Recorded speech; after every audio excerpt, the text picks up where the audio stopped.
What's up, guys? Welcome back to the channel. Welcome back to a brand new video. As I promised in my previous video, still a night ride, and we are going to hit up a picture spot. I did go pretty crazy in the last video. I raced a McLaren 720S, kinda sorta, not really, raced a BMW Z4 and a Dodge Challenger 5.7 Hemi. I also have done some crazy stuff on the highway, went on a top speed run twice. So last week's video was pretty crazy, and I'm gonna take it a little easier today.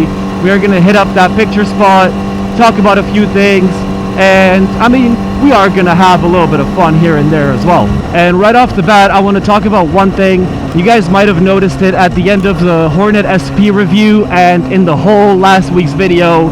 I finally got my high windscreen from Puig. It is, again, the R-Racer Light Smoke, exactly the same as I had on my black 600RR, and this time I wasn't as happy with it as I was with the black one. Correct me if I'm wrong about this, but I don't think Puig is like a super small company or anything. I'm pretty sure they have machinery, or however you want to call it. I'm pretty sure machines produce those windscreens, and they should come out exactly the same every single time. Even though I think that's a fact, unfortunately that wasn't the case, at least not this time. I'm not sure if you guys have replaced your windscreen anytime, but you obviously have 4 holes that go through the fairing that are holding the windscreen. I don't know if you guys are able to see this, but there's like 2 red rectangular thingies in which the windscreen just slides into, and then you screw in the screws. Pretty simple. And this time, these 2 little things could not fit in the rectangular thingies whatsoever. I measured it against the OEM windscreen, and they actually were off by, I don't know, half a centimeter. So nothing crazy, but there was some difference, and they would just not fit. It would basically just only be one side that you can put in, and the other one would just not go in there. So that made me freaking pissed, but all I took was like a grinder, I guess you can call it, and I just grinded off a tiny bit of the plastic from both sides just to make it equal, and then it fitted, and the screws went in the holes perfectly. So after that, it was perfect.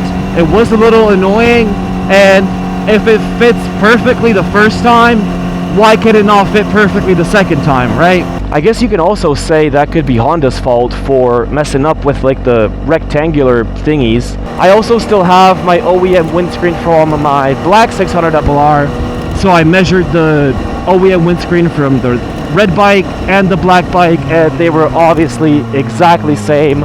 So I'm pretty sure Puig messed up, but yeah, it really should not happen. And we are here. Looks pretty like modern over here. It looks pretty good. There are not as many lights as I've expected, so I'm not sure where I could put this bike, boys. I could probably like go right here and like take a picture of like this house this fucking like apartment complex, or this one in the background, or maybe with like the lights right there. We'll see. We'll mess around, we'll figure out some pretty cool spots, and then we'll go somewhere else. If I move the bike like somewhere over there, the lights from this wall could actually kind of help me like shine the bike. So we'll see how it works. Took some pictures, also took some videos. Pretty decent spot. Maybe I'll use some of the short videos for like a Instagram reel or something. Actually, I'm thinking about moving the bike to those like lit up pillars, maybe in between them, and then have like one of them in the background. We'll move it there, we'll see how it looks, and then I'll probably dip and go somewhere else. This is the furthest distance I've actually pushed my bike, and I hope it stays that way. This is not water, is it? Obviously, it shouldn't be water. That'd be pretty stupid. Oh, it is water, guys. There's like fountains over here.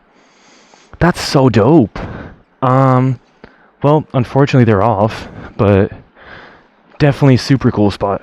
And this is such a nice spot, but every time I take pictures, I mean, you guys can clearly see that like the pillars are super well lit, but the bike itself is just so like dark. So even with an iPhone, yeah, the bike is still like so underexposed.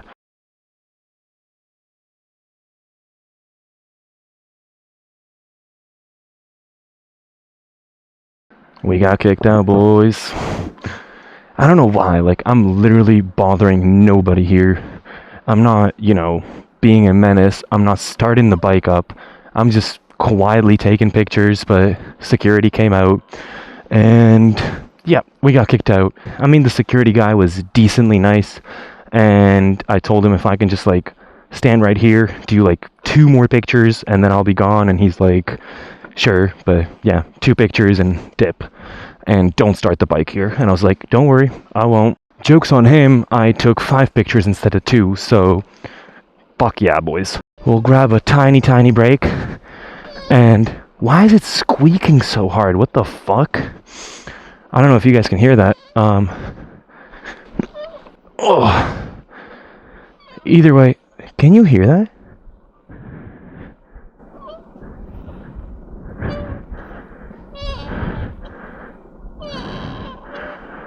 That's like when I slowly steer to the left. What the hell? I don't know if that's normal or not. If you guys can hear that noise, let me know if that's normal or not, because I'm not planning on hitting up Honda anytime soon, and I would like to know if it's okay or not. Alright, we don't care. We're starting the bike now. Cops? Could be undercover. He does have like a camera or something, so we'll see if they follow. We'll see if it's an undercover or not, but hopefully not. I mean, it's 1:30 a.m. so cops really like to pull bikers over because, you know, a lot of people like to steal bikes at night, and that could be the case. So yeah, they just like pulling bikers over at night. They don't really care during the day over here. The cops are usually super chill, but yeah, nighttime, whole different story. Oh shit, I can't even fucking go straight over here. That sucks, man. Is he still following? What's up, man? Oh, taxi driver, bro. I was tweaking for no reason, boys. I guess you could say the security guy was kind of sort of cool, but I mean, I don't want to make fun of people, but I guess you can also say he was a bit on the dumber side. Or he just doesn't have to do much work around there, because, you know, he just showed up and he literally had one sentence he had to say, right? And he freaking messed that one up. He showed up next to me and he's like, sorry, but this is for public. And then obviously he corrected himself. He's like, sorry, this is not for public. I'm like, well, duh, I fucking kind of understood. And then he was like, yeah, I'm gonna need you to go, because like, if you want, we could have another security guy come, and he's not gonna be so nice. And I'm like, I mean, I just said yes, obviously, but in my head I was like, what's a different security guy gonna fucking do to me? Unless you call the cops, like, he's just gonna tell me to leave, right? He's not gonna do shit. So I mean, yeah, but we're nice, we're respectful, we took a decent amount of pictures and videos, so I'm super happy about that. And now I know I have about 30 minutes before a security guy comes up to me, so definitely plenty of time to record some nice videos or take some pictures there. And yeah, then you just get kicked out and it's not really a big deal.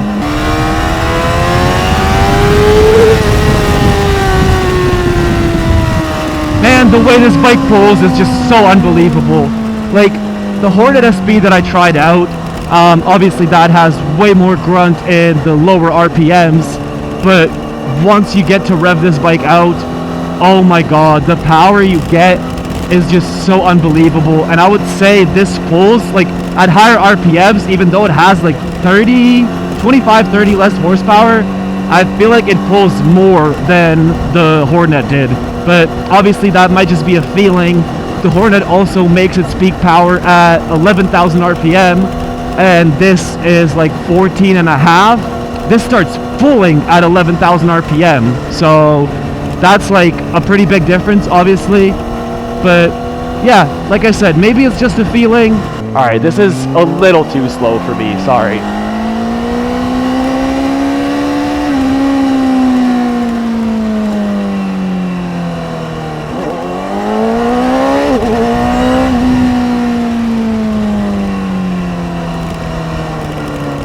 Haha, you gotta know the city to know the ways, bro.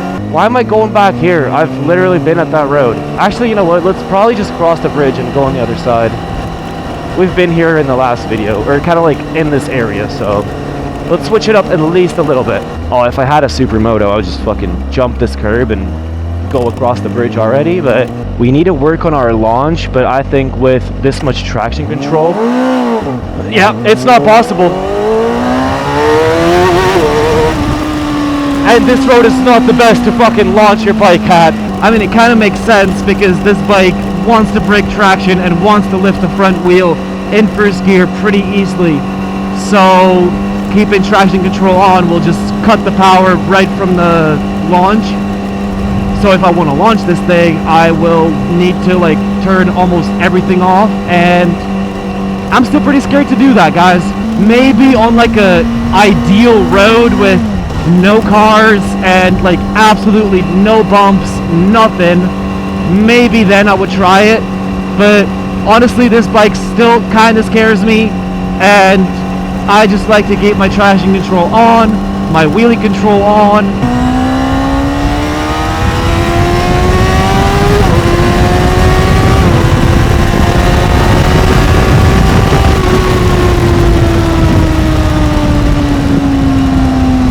I was thinking we could do like a crazy tunnel ride, but I would have to turn around.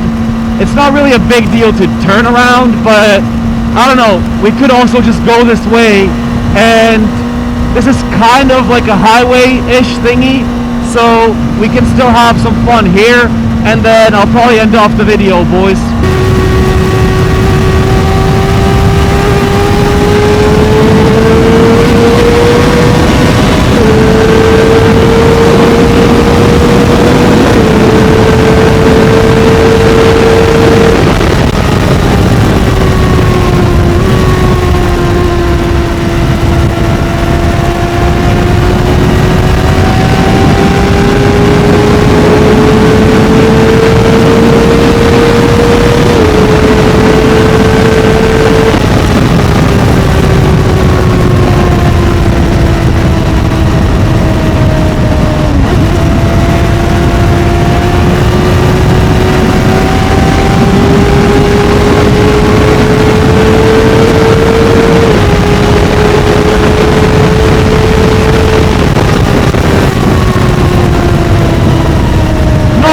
This road is pretty freaking bumpy, so I'm gonna take it easy for a little bit.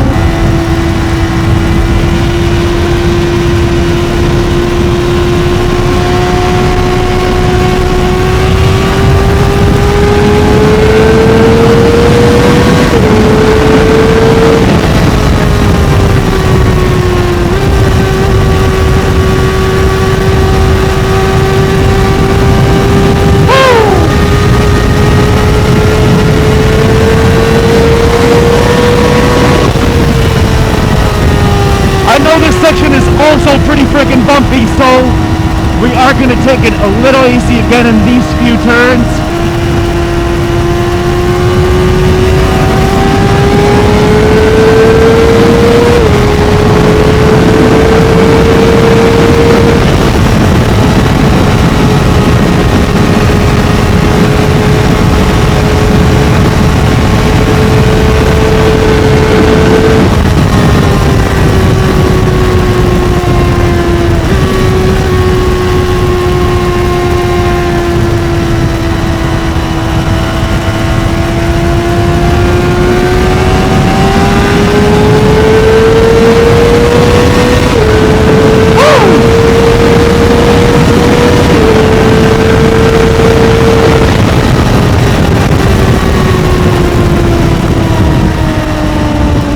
See that freaking handlebar shake, man?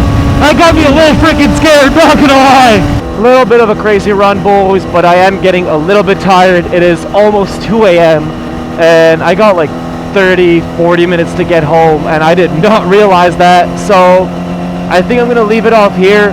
I hope I recorded enough video, and if you guys did enjoy this video, make sure to hit that like button, subscribe, hit the notifications, and I'll see you boys again next week. Peace!